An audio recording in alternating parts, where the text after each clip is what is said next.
Assalamualaikum warahmatullahi wabarakatuh. Nama saya Daniel Viana Humaira, saya dari kelas B semester 6. Dan video ini saya buat untuk memenuhi tugas ujian tengah semester Sosiolinguistik yang diampu oleh Dr. Andes Abdul Hanan Effendi. Video ini berjudul The Speech That Made Obama President. Video ini diupload pada tahun 2012, tetapi video ini sebenarnya adalah video yang terjadi pada tahun 2004, di mana pada saat itu Obama belum mencalonkan diri sebagai presiden. Sekilas profil tentang Barack Obama, ia adalah seorang pria berkulit hitam yang menjadi warga negara Amerika Serikat. Dan Barack Obama memiliki nama panjang Barack Hussein Obama. Dia lahir pada 4 Agustus 1961 dan menjadi Presiden Amerika Serikat yang ke-44. Pada video ini diambil terjadi pada tahun 2004, di mana Obama belum mencalonkan diri sebagai presiden.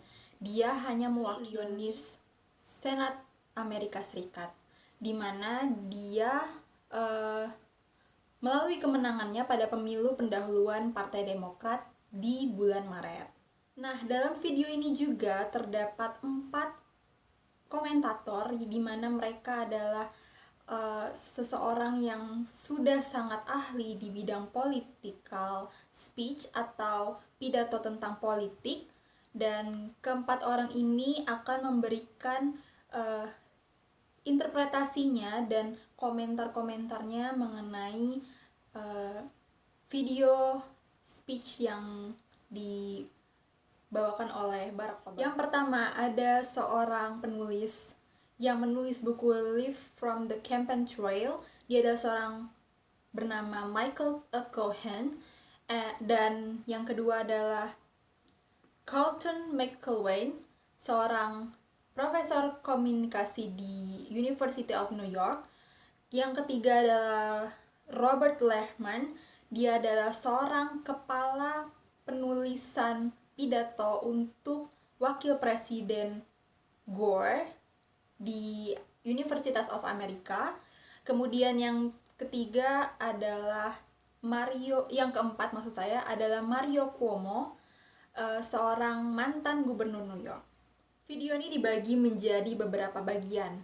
Nah, bagian pertama menjelaskan tentang seni dari podium. Nah, apa itu seni dari podium?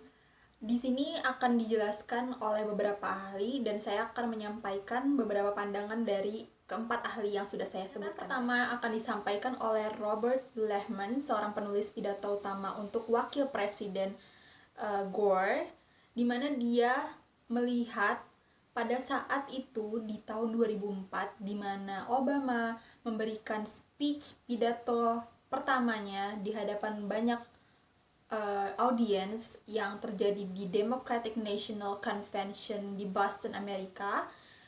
Pada saat itu dia belum menjadi siapa-siapa dan dia belum mencalonkan diri sebagai presiden tentunya, dan juga dia belum dikenal.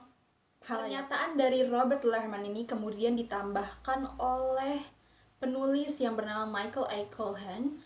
Dia menyebut bahwa karena ketidaktahuan masyarakat dan halayak ramai terhadap Barack Obama, dan ketika dia menyampaikan pidato tersebut di Democratic National Convention tersebut, akhirnya semua orang mulai menyadari keberadaan Obama, dan pada saat itu dia seolah naik daun. Semua orang mencari informasi tentang dia, dan Obama menjadi trending topic atau viral pada masa itu ya. Pada masa itu Obama langsung menjadi pusat perhatian dunia karena khususnya di Amerika Serikat mengenai pidato yang diucapkannya.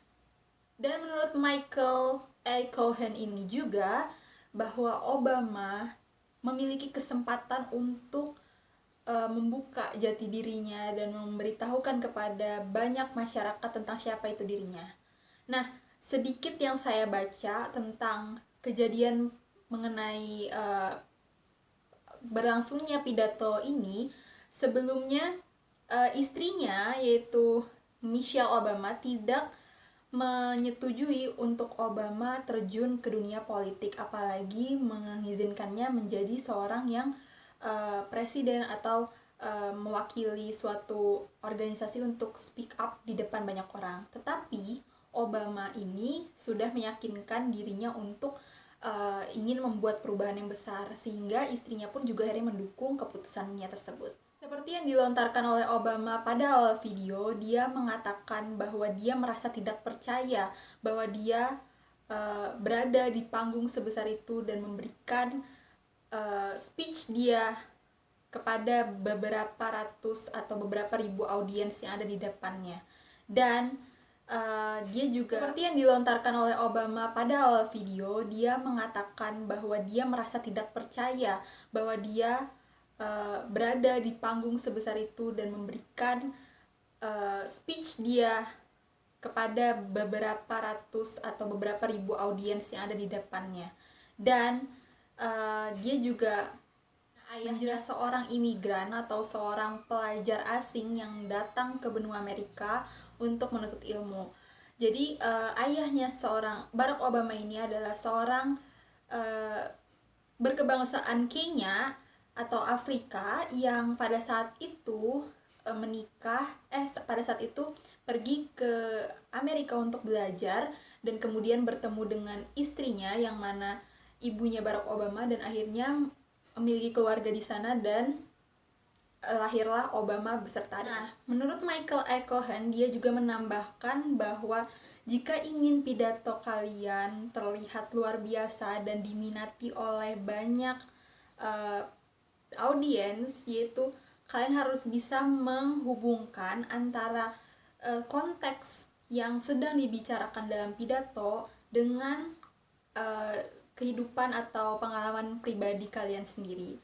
Nah, di sini Michael A. Cohen juga melihat bahwa Barack Obama itu memasukkan pengalaman pribadi dia dan pengalaman keluarganya tentang Amerika, tentang keterlibatan keluarganya, khususnya kakeknya terhadap Perang Dunia Kedua yang terjadi juga di Amerika,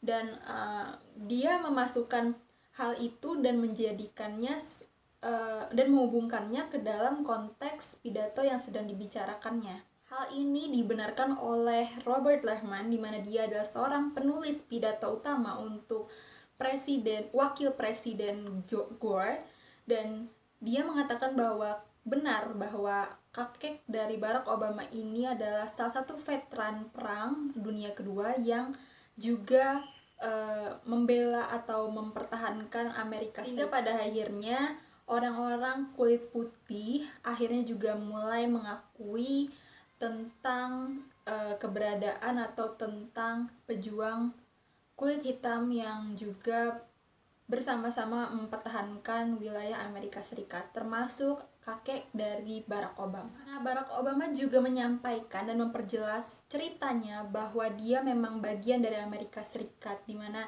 memang meskipun kedua orang tuanya bukan berasal dari negara Amerika Serikat asli atau penduduk asli Amerika Serikat, tapi menurut Barack Obama, dalam dirinya sudah mengalir darah Amerika Serikat, di mana dia berhutang budi juga kepada semua orang yang membantu menjaga dan orang-orang leluhur yang terdahulu, para veteran dan pejuang-pejuang yang telah gugur pada Perang Dunia Kedua, yang berusaha mati-matian untuk menyelamatkan dan berusaha untuk mempertahankan wilayah Amerika Serikat. Selanjutnya adalah pendapat dari Carlton, seorang profesor dari New York University di bidang komunikasi. Dia memberikan tanggapannya sedikit tentang speech yang dilontarkan oleh Obama, di mana dia mengatakan bahwa pada saat itu Amerika Serikat masih dipimpin oleh George W. Bush atau Presiden George, di mana dia merasa pada saat pemerintahan Presiden George W. Bush ini masih banyak terdapat kekurangan, di mana Amerika yang terdapat beberapa bagian itu menjadi semakin renggang dan Amerika seperti memiliki negara sendiri-sendiri. Jadi Amerika tidak menjadi satu kesatuan. Sehingga dia merasa Amerika menjadi sangat jauh terpisah antara satu bagian lain dan bagian lainnya.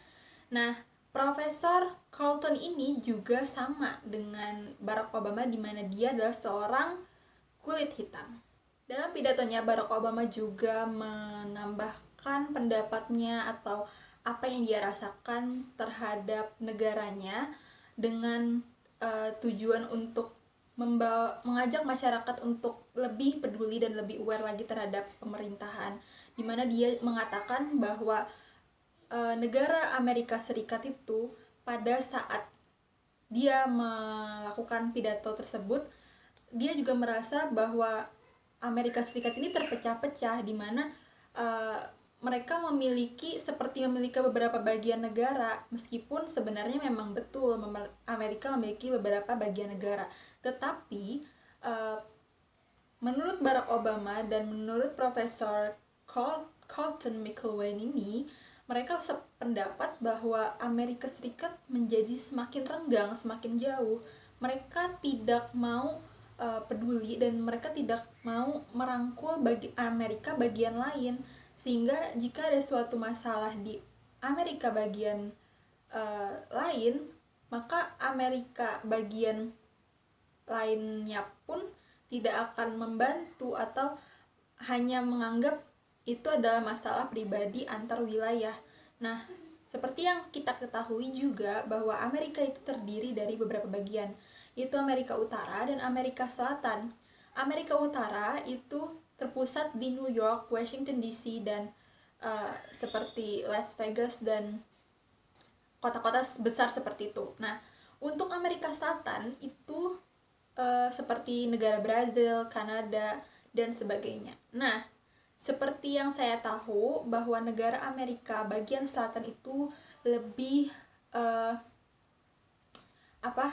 Amerika bagian selatan itu lebih mundur dibandingkan Amerika bagian utara, di mana kriminalitas sangat tinggi dan liberalitas sangat lebih condong di bagian Amerika Selatan, sehingga terjadi ketimpangan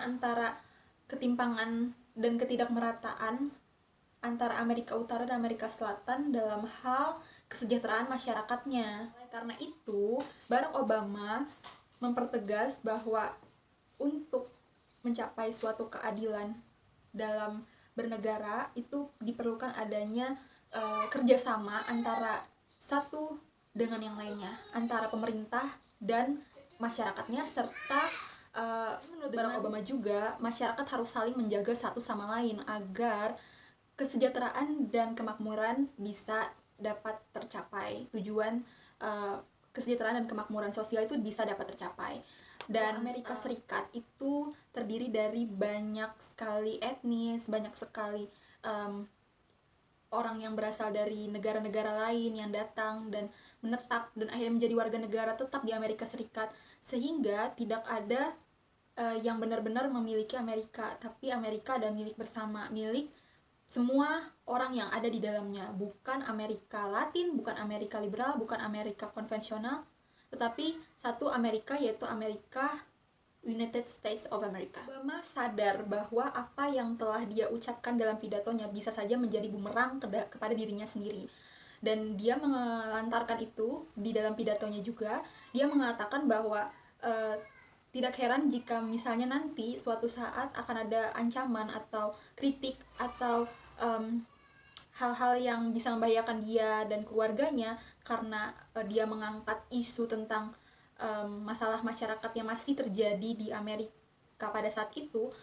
Dia tidak merasa heran karena memang seperti itulah politik menurutnya, dan dia merasa percaya diri untuk mengatakan yang sejujurnya, dan dia mengomongkan fakta yang dia lihat dan dirasakan oleh sebagian banyak masyarakat Amerika pada situ tuh, bahwa Amerika sedang tidak baik-baik saja di tangan presiden yang sedang menjabat pada saat itu, Presiden George W. Bush. Selanjutnya akan masuk kita ke teknik penyampaian Obama dalam pidatonya kali ini. Nah, yang pertama dia dikritik atau dikomentari oleh Mario Cuomo, seorang mantan gubernur New York. Nah, menurut dia Obama ini memiliki keistimewaan di mana selain cerdas dan berprestasi, dia juga bisa mengelola emosinya dengan baik.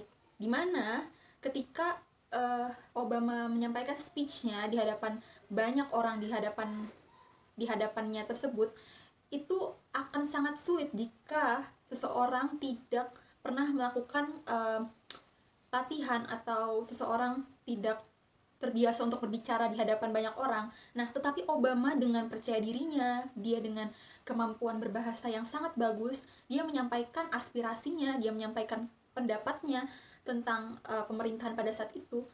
Dia terlihat sangat percaya diri, dan menurut Mario Cuomo bahwa Obama ini memang sangat jenius, pintar pikirannya, dan juga kemampuannya untuk berbicara pada kelompok besar itu sangat mumpuni.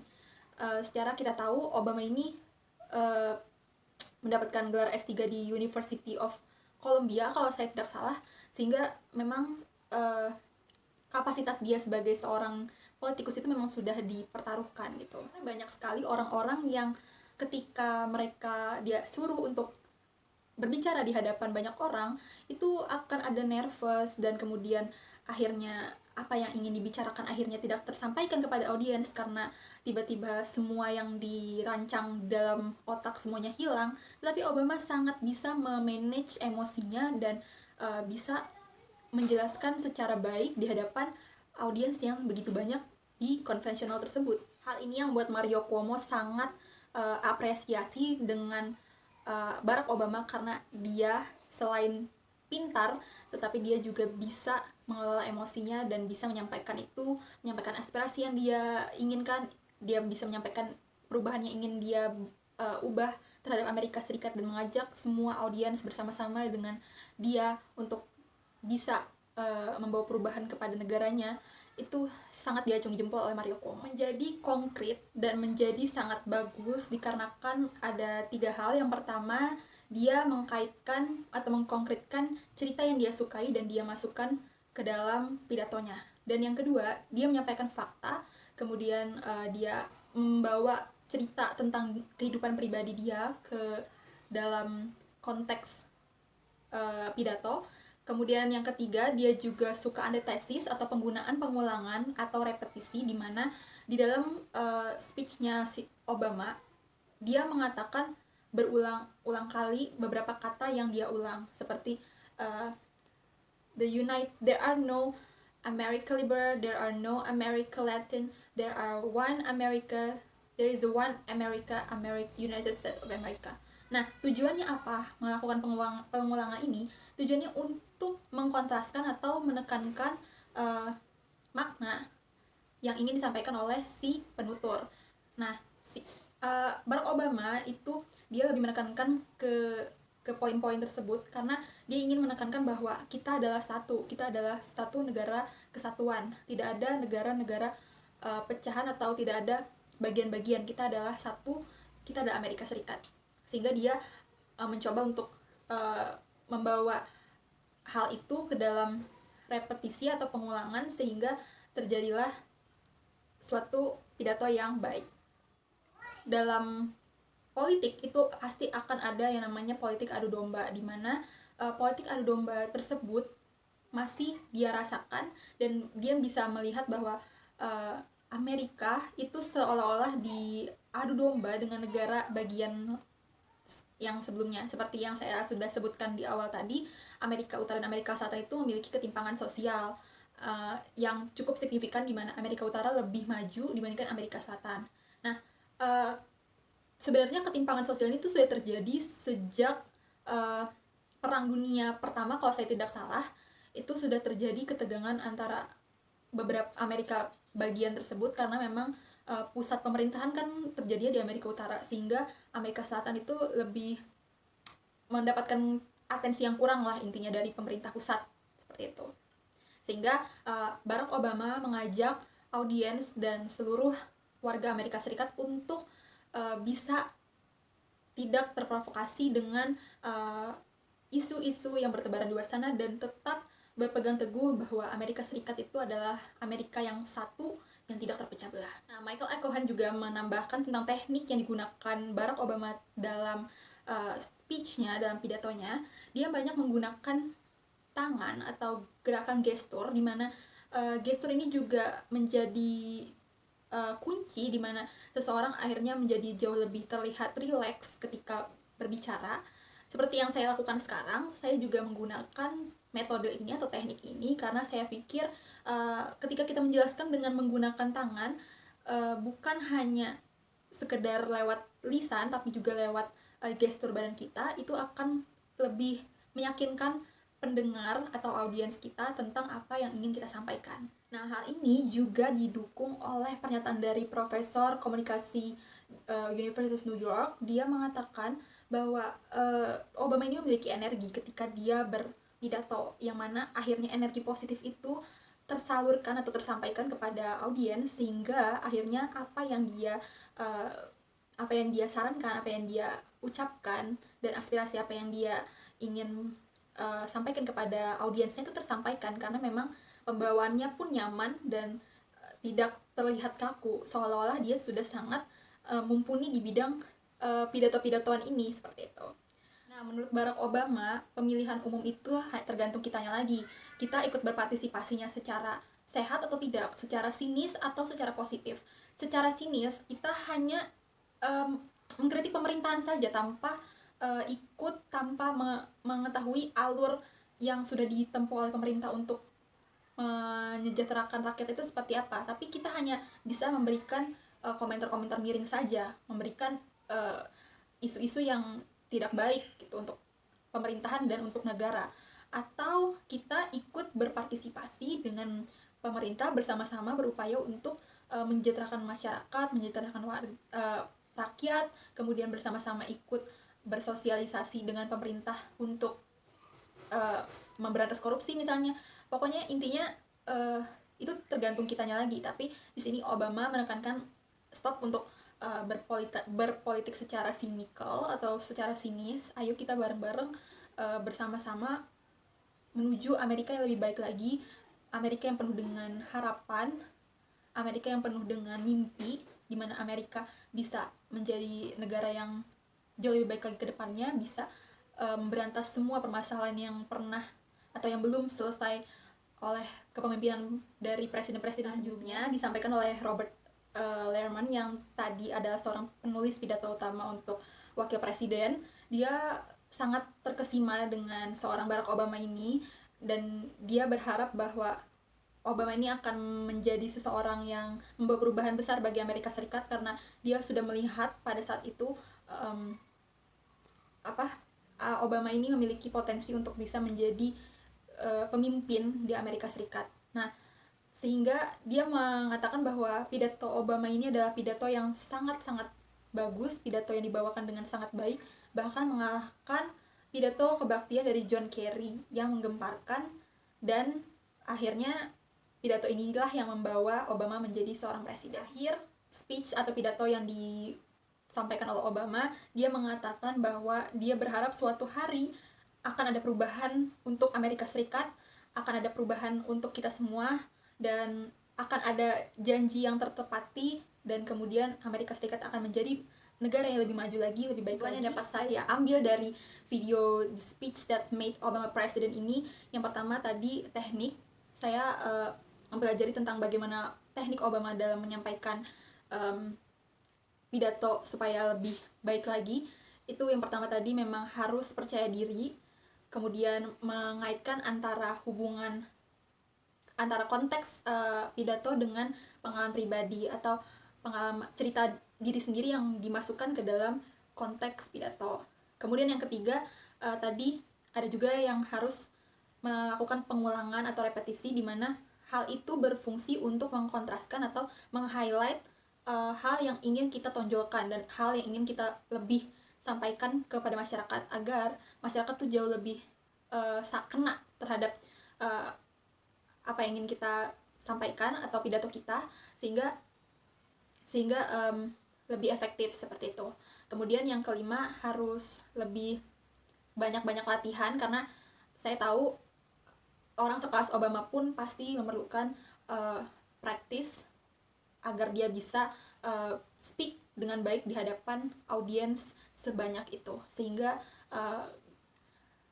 latihan dan memperbanyak referensi terhadap pidato-pidato tentang politik akan menjadi sangat bagus jika juga terus dilatih, kemudian juga terus mengasah emosional dan memperbanyak wawasan serta referensi terhadap pidato, sehingga akan lebih memudahkan kita untuk menyampaikan pidato secara lebih efektif dan lebih baik lagi. Mungkin cukup sekian yang dapat saya sampaikan mengenai Barack Obama. Salah hilaf saya memohon maaf. Terima kasih untuk menonton video ini. Assalamualaikum warahmatullahi wabarakatuh.